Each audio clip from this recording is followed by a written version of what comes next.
Red breaking చూస్తున్నాం. కామారెడ్డి జిల్లా కేంద్రంలోని పలు ఫార్మా మెడికల్ ఏజెన్సీలపై రాష్ట్ర డ్రగ్స్ కంట్రోల్ అడ్మినిస్ట్రేషన్ ఆధ్వర్యంలో దాడులు నిర్వహించారు.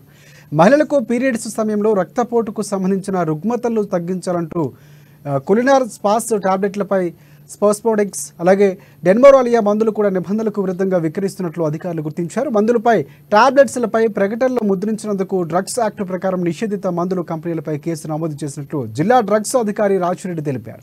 ఇక సంబంధిత మందులు సీజ్ చేశామన్నారు. డ్రగ్స్ యాక్ట్ ప్రకారం సంబంధిత మందులపై టాబ్లెట్స్పై ఎలాంటి ప్రకటనలు ముద్రించకూడదని సూచించారు.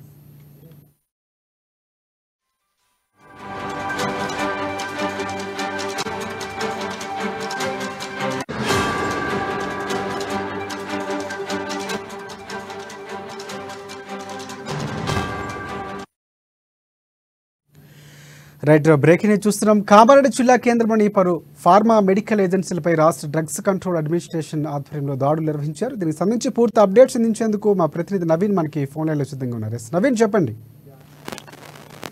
పక్క సమాచారం మేరకు కామారెడ్డి జిల్లా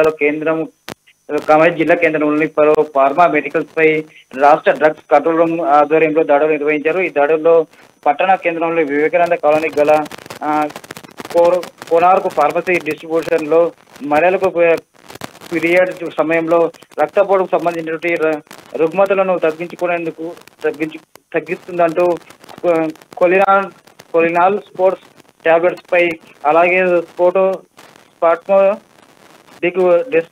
డిస్మెనోరియా మందుల నిబంధనలకు విరుద్ధంగా విక్రయిస్తున్నారంటూ కూడా వాటిపై కూడా అధికారులు కూడా డ్రగ్స్ ఇన్స్పెక్టర్ అధికారులకు గుర్తించారు. అయితే మందులపై టాబ్లెట్స్ పై ప్రకటనలు ముద్రించి మరి ఏదైతే డ్రగ్స్ యాక్ట్ ప్రకారం నిందిత మందులను కంపెనీలపై కేసు నమోదు కూడా చేసినట్లు కూడా అధికారులు చేపట్టారు. అయితే వీటిపై కూడా కేసు నమోదించిన అధికారులు మందులను కూడా సీజ్ చేసినట్టు కూడా తెలిపారు. అయితే ముఖ్యంగా డ్రగ్స్ యాక్ట్ ప్రకారం సంబంధిత మందులపై టాబ్లెట్లపై కూడా ఎలాంటి ప్రకటనలు ముద్రించకూడదని చెప్పి కూడా సూచించారు. అయితే దీనిపై కూడా ఏదైతే నిబంధనలకు విరుద్ధంగా సప్లై చేస్తున్నటువంటి ఏదైతే కొనార్కు ఫార్మా కంపెనీ డిస్ట్రిబ్యూటర్ పై కూడా కేసు నమోదు చేసినట్లు కూడా డ్రగ్స్ అధికారులు చెప్తున్న పరిస్థితి చూడొచ్చు.